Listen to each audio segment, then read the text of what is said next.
Sobat Bahasa semuanya, kembali lagi di acara CBC Senior Bincang Asik. Nah, kali ini kita akan kedatangan tamu dari dua kakak-kakak hebat tentang Duta Bahasa Kepulauan Riau. Nah, sore hari ini kita akan membahas tentang bagaimana sih Duta Bahasa itu terbentuknya. Nah, boleh nggak nih kakak sebagai pembukaan kenalan diri dulu dong sama kita semua tentunya. Halo Sobat Bahasa, perkenalkan nama saya Dita Nurmayanti. Saya merupakan pemenang ketiga Duta Bahasa Provinsi Kepulauan Riau tahun 2020. Nah, perkenalkan, aku Alfredo Salim dari Pendidikan Bahasa dan Sastra Indonesia, pemenang Duta Bahasa Provinsi Kepri terbaik 1 tahun 2021. Nah, itu dia ya profil dari kakak-kakak hebat yang ada di sore hari ini. Langsung saja, kita akan tanya ini sama kakak-kakak berdua nih tentunya. Nah, langsung aja ya kita cari-cari informasi mengenai Duta Bahasa untuk kedepannya nih, untuk generasi-generasi penerus bangsa tentunya. Nah, Kak, pertanyaan pertama nih untuk kakak-kakak berdua, apa itu Duta Bahasa, Kak?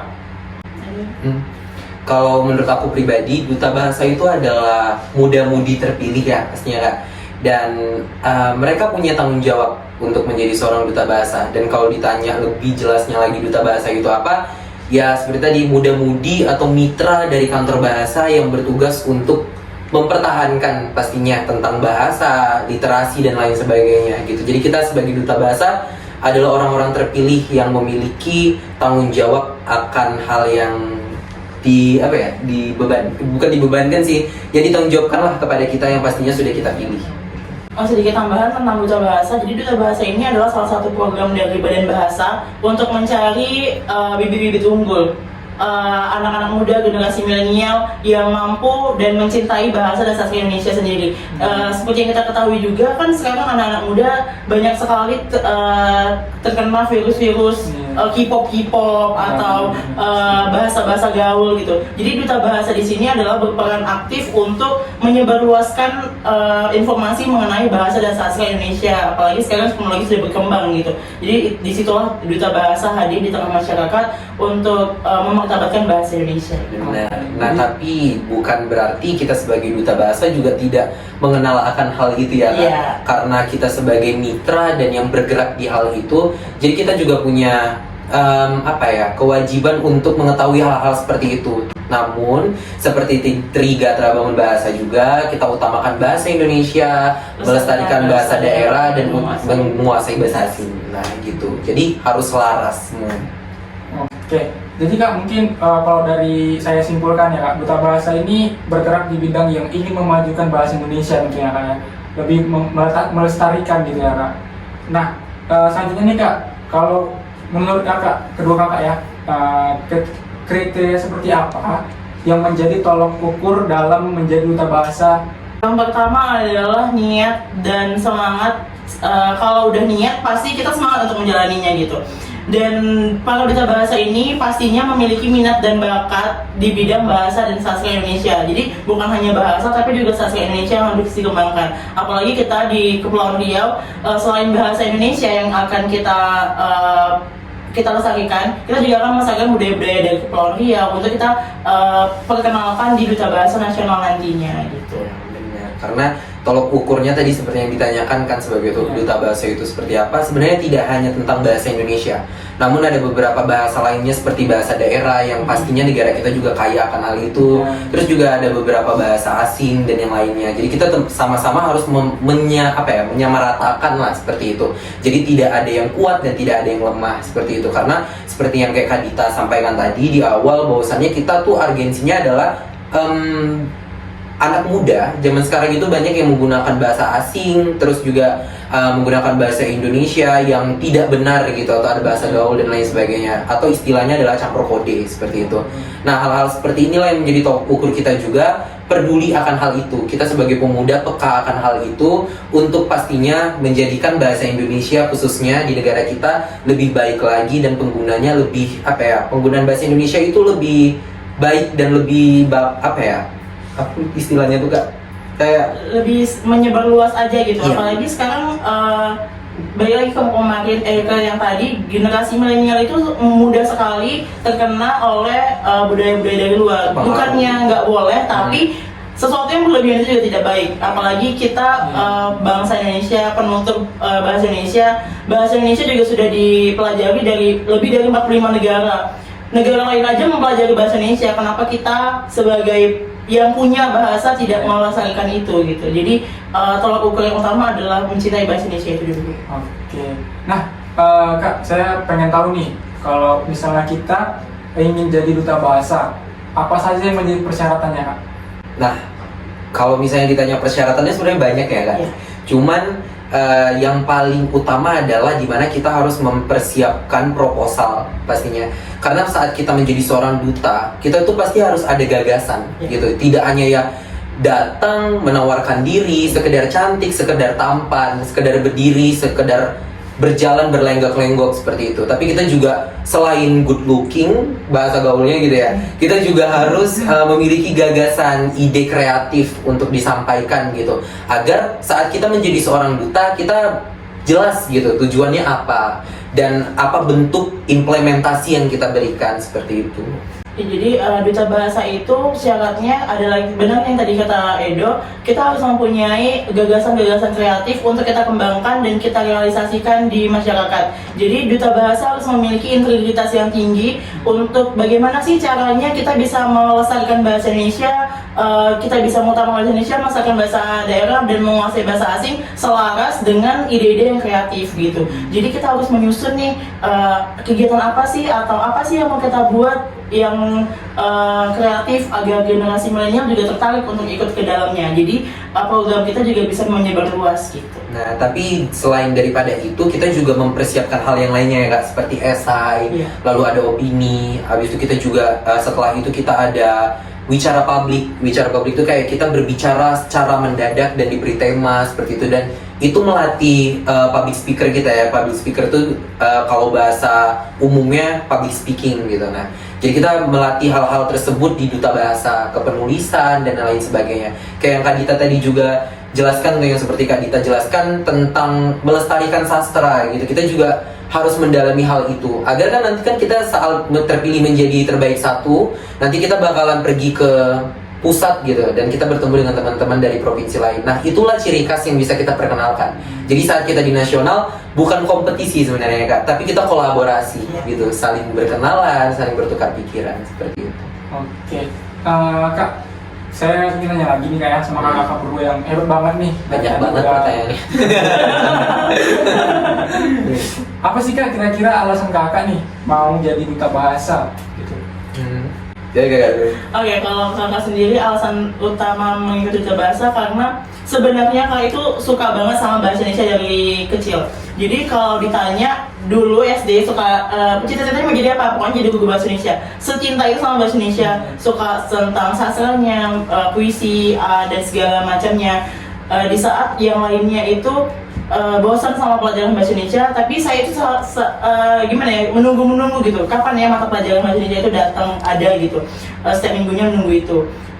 Masuk lagi ke kuliah jurusan pendidikan bahasa dan sastra Indonesia, makin mendalami bahasa Indonesia. Terus apa sih dedikasi saya sebagai mahasiswa pendidikan bahasa dan sastra Indonesia ke depannya? Ya itulah saya mengikuti duta bahasa, mencari tahu tentang duta bahasa itu apa sih yang bisa saya lakukan sebagai mahasiswa, sebagai generasi muda untuk melestarikan bahasa. Jadi bukan cuma minat saya aja, tapi saya bisa menyalurkan itu semua ke masyarakat, seperti bincang-bincang bersama adik-adik semuanya atau ke teman-teman gitu. Jadi itulah motivasi saya biar orang-orang yang bilang bahasa Indonesia itu gampang, 12 tahun belajar bahasa Indonesia, kenapa sih harus belajar bahasa Indonesia lagi?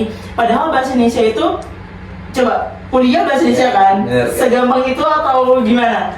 Kan? Jadi bahasa Indonesia itu tidak semudah yang dibayangkan, tapi tidak sesulit itu juga gitu. Jadi belajar bahasa Indonesia itu menyenangkan, apalagi tentang kata baku dan tidak baku itu sangat menyenangkan sekali. Nah, kalau dari aku pribadi, motivasi aku untuk ikut duta bahasa adalah berkebalikan yang sangat luar biasa dari aku sama Kak Dita, karena aku pribadi masuk ke jurusan pendidikan bahasa dan sastra Indonesia karena tantangan tersendiri. Dari SD, SMP, bahkan sampai SMA, aku itu cuman 1 kali menang di perlombaan kebahasaan. Nah, di saat itu aku ikut lomba puisi dan itu pun tingkat sekolah menengah atas.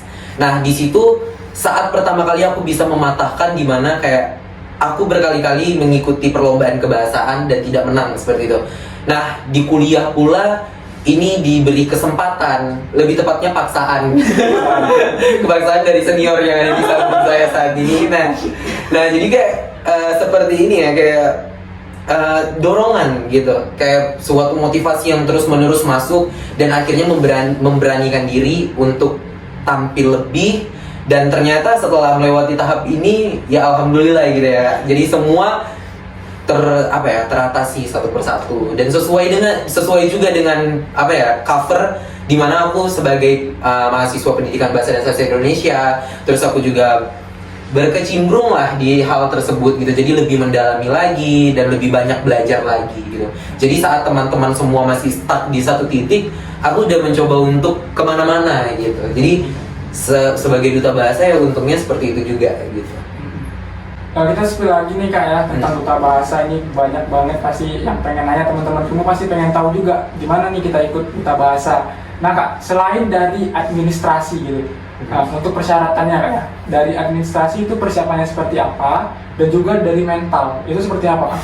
Untuk di duta bahasa yang kayaknya cukup tinggi ya kayaknya dari sistemnya.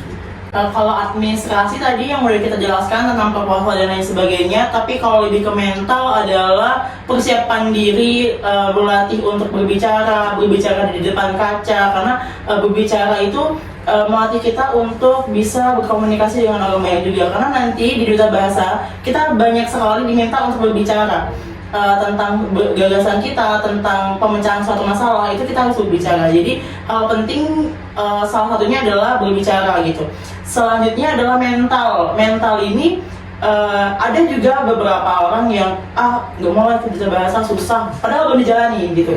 Jadi siapin mental itu dari sekarang, terus banyak cari tahu, nanya-nanya sama yang sudah berpengalaman misalnya. Terus bisa juga dengan mencari hal-hal yang unik dan duta bahasa itu apa sih gitu. Karena kalau udah mau tahu, itu nanti bakalan terpacu lagi untuk belajar dan belajar gitu. Benar. Nah, kayak itu tadi juga yang kakak bilang, banyak yang berbicara seperti ini loh, kayak mereka itu, nah ini bahasa kaya, ini kebiasaan nih, harusnya seperti, nah kayak itu tidak baku ya. Nah karena udah kebiasaan pada pergaulan gitu, jadi makanya kita seperti terbiasa untuk mengucapkan hal itu. Nah seperti yang Kak Dita katakan tadi, banyak dari teman-teman itu yang belum menjalani, namun mereka sudah merasa kesulitan.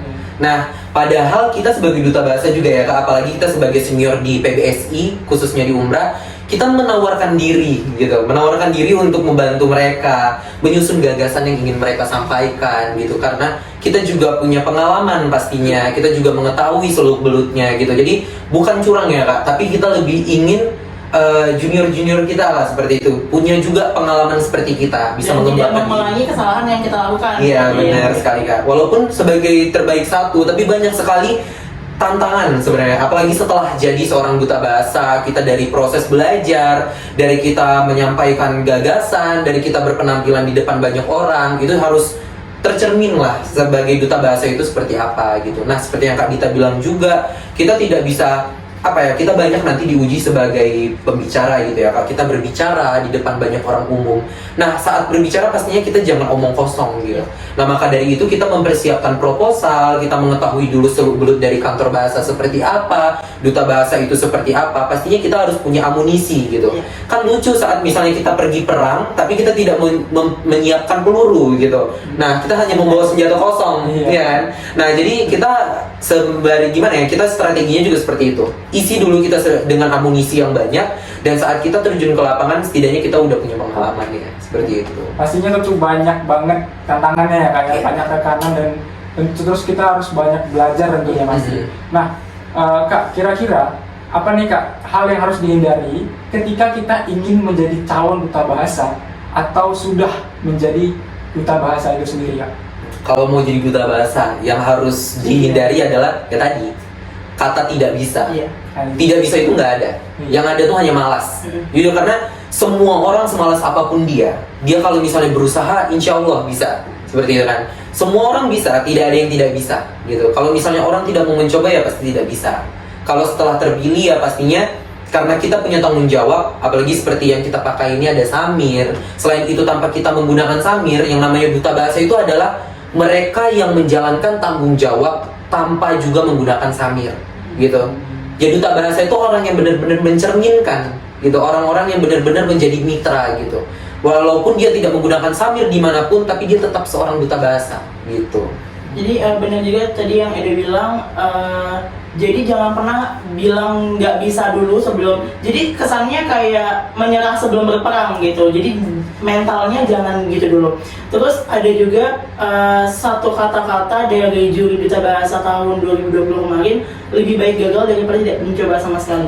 Jadi lebih baik kita mencoba tapi gagal daripada nggak mencoba sama sekali. Karena kalau misalnya kita tidak mencoba sama sekali, kita nggak tahu apa rasanya, apa kesalahan apa yang harus kita perbaiki gitu. Kalau misalnya kita coba dan kita gagal, saya kurangnya di bahasa asing nih. Tahun ini saya harus belajar bahasa asing untuk saya perbaiki dan saya bisa ikut lagi tahun depan gitu.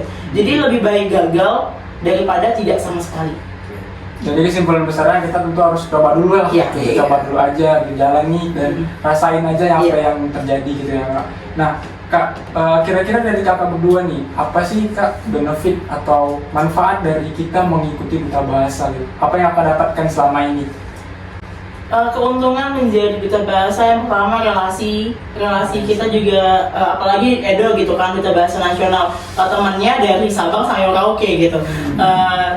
Terus kalau misalnya kakak, alhamdulillahnya dapat rezekinya baru di provinsi aja, tapi di provinsi pun juga kita bisa berteman dengan teman-teman satu provinsi juga gitu kan.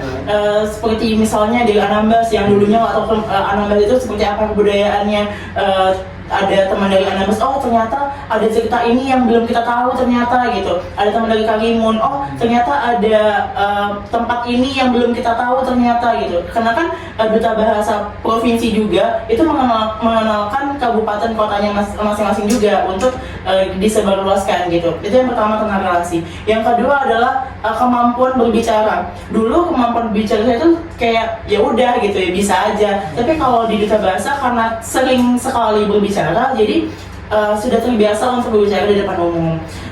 Relasi, kemampuan berbicara yang memadai, terus kemampuan ini juga penggunaan kosakata. Kan sampai saya sekarang dibilang itu KBBI berjalan sama teman-teman gara-gara ini yang baku ini atau ini ya gitu. Ini Jumat harus pakai koma atau enggak gitu. Ini tolok atau tolak ya gitu. Jadi itu sih benefitnya, walaupun kadang suka capek gitu, pas lagi capek ditanyain, tapi senang gitu, mereka mau belajar gitu. Jadi nggak apa-apa, untuk jadi duta bahasa itu banyak sekali manfaatnya dari relasi dan lain sebagainya. Bener sih, seperti yang Kak Gita sampaikan juga, sama juga seperti relasi, ilmu, lalu ada juga seperti teman-teman yang lain, seperti itu kan. Contohnya seperti aku pribadi lah, sebagai anak yang tinggal di tengah-tengah kota, ibu kota, pastinya nggak tahu bagaimana sih pergaulan di luar sana, kebudayaan yang ada di sana, teman-teman di luar sana itu seperti apa gitu kan gambarannya. Cuman setelah di duta bahasa ya tadi itu kita bertukar pikiran, kita juga memiliki tekanan tadi itu. Nah, tekanan itu bukan tekanan yang negatif gitu, bukan tekanan yang bikin kita stres gitu ya Kak, tapi tekanan yang dimana kita memiliki semangat belajar yang lebih. Kita mengetahui hal yang lain, kita memiliki tantangan untuk mengasah diri seperti itu. Jadi di situ sih selain kita mendapat ilmu, mendapat relasi, kita juga mendapatkan tekanan atau asahan ilmu, kewajiban gitu loh untuk menjadi seorang yang lebih gitu. Oke Kak, selaras dengan pertanyaan sebelumnya dan juga cerita Kakak sebelumnya nih, kira-kira apa nih Kak suka dukanya ketika menjalani atau membuat atau mengikuti duta bahasa ini Kak? Suka dukanya gitu. Kalau aku pribadi ya, suka dukanya itu banyak banget. Nah, aku itu yang namanya duta bahasa, kita itu menang berpasangan. Nah, kayak Kak Dita itu punya pasangannya sendiri dan aku punya pasangannya sendiri. Nah, pasangan aku itu namanya Kak Cindy Nobita, dan dia seorang guru matematika. Nah, jadi siapapun yang ingin jadi duta bahasa nih, sahabat bahasa, kalian itu tidak mesti dari jurusan bahasa Indonesia. Siapapun kalian bisa gitu. Nah, jadi tantangan kita adalah hal yang paling berkesan ya buat aku gitu kan, adalah proses menjadi seorang duta bahasa itu tidak mudah gitu. Dari memperbaiki penampilan, seperti yang Kak Gita bilang, memperbaiki cara kita bicara, kita apa ya, menyampaikan sesuatu dengan tertata gitu. Dulu aku berbicara cepet, laju banget, tidak terarah. Nah sekarang setelah menjadi seorang duta bahasa, karena keseringan berbicara itu, jadi tidak canggung lagi, megang kertas udah tidak tremor lagi gitu kan. Nah jadi tantangannya juga bersama Kak Cindy itu adalah jarak saat itu. Program kerja kita harus kerjakan walaupun dengan waktu yang cukup lama, namun jarak itu jadi chemistry-nya kurang. Lalu juga kita mengalami beberapa tantangan kayak gawai aku hilang gitu loh. Nah terus juga air mata bercucuran saat di nasional dan aku harus tumbang, sakit dan yang lainnya. Terus harus menguatkan diri lah gitu. Jadi itu adalah suatu kenangan yang luar biasa kalau misalnya diingat. Pertama kali aku naik pesawat dan pertama kali pula aku datang ke Jakarta. Nah di sana itu ada cerita lucunya sebenarnya. Jadi kan kita tidak boleh kemana-mana. Iya. Cuman karena apa ya? Sebenarnya ini boleh nggak di sini? Mohon maaf panitia gitu kan. Karena kita anak muda, kita berekspresi lah, kita punya ekspresif gitu lah. Kita kayak pengen gitu lihat yang namanya Jakarta gitu kan. Apalagi kita tinggal di ibu kota Kepulauan Riau ini gitu kan. Walaupun kita ibu kota tapi suasananya kan berbeda gitu kan. Nah aku pergi jam 11 malam itu di hari terakhir ya panitia, sesudah sesudah swab. Nah itu sesudah swab negatif. Nah jadi tapi aku nggak turun kemana-mana, tidak pergi kemana-mana, cuma naik kendaraan motor itu sama sahabat aku yang ada di sana, dia itu sekolah di sana. Dan jadi aku ngeliat Jakarta tuh, jadi melihat gedung-gedung yang luar biasa itu, dan aku udah wah gitu ya. Jadi kayak tengok bundaran apa namanya HI ya, bundaran HI, terus kayak temen aku tuh bilang, kok nih seperti orang kampung nih kayak di film-film gitu kan. Aku kayak itu suatu kenangan yang nggak bisa terlupakan sih. Aku berdiri di depan Monas gitu kan. Jadi untuk first impressionnya aku datang ke Jakarta dan naik pesawat itu aku tanpa ngebebanin orang tua gitu. Nah jadi itu yang sesuatu yang kayak wah banget gitu. Adik-beradik aku semua udah pada naik pesawat, udah lebih dari 3 kali gitu kan. Cuman aku sendirinya nggak pernah naik pesawat gitu. Jadi kayak kecemburuan rumah tangga. Jadi setelah mendapatkan kesempatan itu ya luar biasa banget sih. Kenangan yang tidak bisa hilang gitu. Kalau saya soal suka duka tuh sebenarnya kebanyakan sukanya karena itu tadi banyak teman baru, jadi banyak cerita-cerita baru. Apalagi di bahasa juga banyak kakak-kakak yang lebih bukan tua sih sebenarnya. Lebih dewasa. Iya, lebih dewasa. Lebih banyak pengalamannya gitu. Jadi suka cerita-cerita kalau misalnya ada permasalahan kuliah atau ada permasalahan pribadi gitu kan. Jadi bisa cerita-cerita sama kakak-kakak, bisa sharing-sharing gitu, curcol gitu ya. Tapi dukanya sempat diremehkan juga. Duta bahasa tuh ngapain sih jadi duta bahasa gitu. 12 tahun belajar bahasa Indonesia, ngapain juga jadi duta bahasa. Terus program kerjanya apa sih gini. Terus di-quote-nya lagi sama kakak-kakak, udah kita nggak perlu kita ngomong tapi kita harus buktikan gitu. Jadi sempat beberapa kali saya bikin quiz di Instagram tentang kata baku dan tidak baku, dan ternyata banyak sekali teman-teman yang masih keliru gitu dalam pemilihan kata baku dan tidak baku gitu. Jadi keuntungan ikut duta bahasa dan suka dukanya itu yaitu gitu, omongan orang gitu. Tapi benar juga kan, ada juga kan sering kita dengar kita cuma punya 2 tangan, nggak bisa nutup semua mulut, tapi kita cuma bisa 2 tangan itu cuma bisa untuk menutup telinga kita gitu. Dan saya juga diajarkan sama kakak di duta bahasa juga untuk kalau misalnya ada omongan-omongan negatif, kita sebagai duta tidak perlu menanggapi secara negatif juga, tapi kita harus buktikan dan kita harus lakukan kalau omongan itu tidak benar. Sekali ya kan tentunya kayak perjalanan kakak di sana dan juga suka dukanya tuh. Nah kak, ini pertanyaan yang cukup signifikan tentunya. Apa sih kak kira-kira tips dan triknya untuk menjadi duta bahasa yang mungkin terpilih tentunya? Tips dan trik tuh sebenarnya niat dulu. Karena kalau misalnya gagasannya udah bagus tapi niatnya nggak ada juga percuma gitu. Niat dan semangat, terus banyak belajar, banyak berbicara, tetap juga walaupun kita harus menggunakan bahasa Indonesia, kita juga harus menguasai bahasa asing. Jadi belajar lagi tentang vocabulary, grammar dan sebagainya gitu. Jadi kunci utamanya itu, dan coba-coba mengerjakan UKBI tes UKBI. UKBI itu adalah uji kemampuan berbahasa Indonesia, dan itu juga salah satu syaratnya ya dok. Kalau kemarin kakak masih UKBI yang berbasis kertas, jadi masih di kertas, tapi untuk Edo itu udah ada pengembangan, jadi sekarang UKBI adaptif itu bisa diakses di lamannya UKBI sendiri. Di situ juga udah ada simulasi untuk kita mengerjakan UKBI itu, jadi kita bisa tahu kemampuan berbahasa kita itu seperti apa. Jadi itu sih tipsnya. Yang pertama coba kerjaan UKBI-nya, terus rajin-rajin berbicara di depan cermin gitu, terus menyiapkan gagasan yang matang gitu, karena sesuatu yang nanggung itu juga nggak baik. Jadi dari sekarang itu harus dimatangkan gitu. Nah benar. Kalau tambahan dari aku adalah, pertama adalah kita mempersiapkan diri sendiri dulu juga, mental kita, terus penjenamaan diri juga. Penjenamaan diri itu adalah kayak personal branding. Nah itu kita juga harus mempersiapkan juga, dan pastinya karena kita menjadi duta bahasa, kita harus tahu juga permasalahan-permasalahan apa sih tentang bahasa dan yang lain sebagainya, untuk menjadi dasar landasan kita untuk menyusun gagasan yang akan diimplementasikan pastinya gitu. Jadi harus ada persiapan lah ya Kak, berarti. Jadi Kak, seperti yang udah Kak Dita bilang tadi kan, hal-hal khusus yang harus dilakukan adalah tadi mempersiapkan diri seperti itu. Dan kalau dari aku ya harus seperti itu juga. Habis itu juga penguasaan bahasa dan yang lainnya. Lucu sekali nih ya Kak, waktu di pemilihan kita itu ada salah satu teman yang ditanyakan tentang salah satu pasal yang ada di Gurindam 12. Nah bahkan tidak bisa menjawab, diam seperti itu. Nah hal seperti itu kan lucu ya, apalagi kita sebagai putra putri daerah dan kita menjadi salah satu contoh cerminan seperti itu. Nah lalu juga ada yang diberikan pertanyaan melalui bahasa Inggris namun terdiam, tidak bisa menjawab. Nah itu kan juga harus disiapkan, pastinya diri kita harus disiapkan gitu. Walaupun aku sendiri juga masih mengalami berbagai kekurangan akan hal-hal yang diseleksi seperti itu ya, karena rezekinya juga dan kelebihan yang terdapat selain dari hal-hal poin yang itu seperti itu. Ya mungkin itu tadi adalah akhir dari pertanyaan kita nih Kak.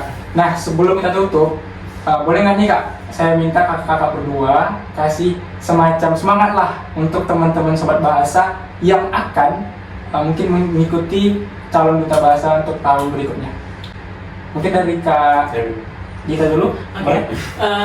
Untuk teman-teman sahabat bahasa semuanya, jangan ragu untuk mencoba, jangan takut untuk mencoba, dan jangan menyerah sebelum berperang. Ayo ikuti duta bahasa, karena banyak sekali manfaat yang akan teman-teman dapatkan setelah mengikuti duta bahasa. Dan kalau bingung, hubungi kami di nomor ini. Jadi kalau bingung atau apa, atau mau tanya-tanya tentang duta bahasa, bisa menghubungi Edo ataupun saya. Kita pasti akan membuka pintu selebar-lebarnya untuk teman-teman yang mau belajar dan mau mencari tahu tentang duta bahasa. Jadi jangan pernah ragu untuk mencoba. Kita tunggu di duta bahasa tahun 2022. Iya. Nah, kalau pesan dari aku adalah tidak ada yang tidak bisa, yang ada hanya orang malas saja. Nah, juga jangan pernah mendengarkan kata orang lain, karena kamu dan dirimu adalah milik dirimu sendiri, seperti itu. Kamu adalah milik dirimu sendiri, bukan orang lain. Orang lain bisa berbicara susah, tapi belum tentu kamu juga merasakan hal yang sama, seperti itu. Kalau tidak dari sekarang, kapan lagi? Ya kan? Karena kesempatan itu memang ada kapan saja, tapi kesempatan untuk kedua kali juga jarang datangnya, itu sering-seringan gitu ya. Jadi banyak sekali yang ngomong ke aku pribadi adalah mereka merasa berat, tidak bisa, aku tidak bisa bagian ini, tidak bisa bagian ini, tidak bisa bagian ini. Bukan tidak bisa, semua bisa. Lebih baik terpaksa daripada tidak sama sekali. Karena dari keterpaksaan itulah kita belajar untuk memperbaiki diri kita. Sangat termotivasi sekali ya. Nah teman-teman, sore hari ini bukan hanya teman-teman yang belajar, tapi juga saya tentunya dari kakak-kakak yang hebat sore hari ini. Terima kasih. Nah saya ucapkan terima kasih pada kakak-kakak yang udah banyak banget memberikan pengetahuan mengenai duta bahasa. Nah itu saja dari kakak-kakak duta bahasa, dan saya undur diri untuk sore hari ini. Saya ucapkan terima kasih pada teman-teman semua, dan ditunggu kehadirannya di duta bahasa untuk tahun berikutnya. Terima kasih. Saya akhiri. Assalamualaikum warahmatullahi wabarakatuh.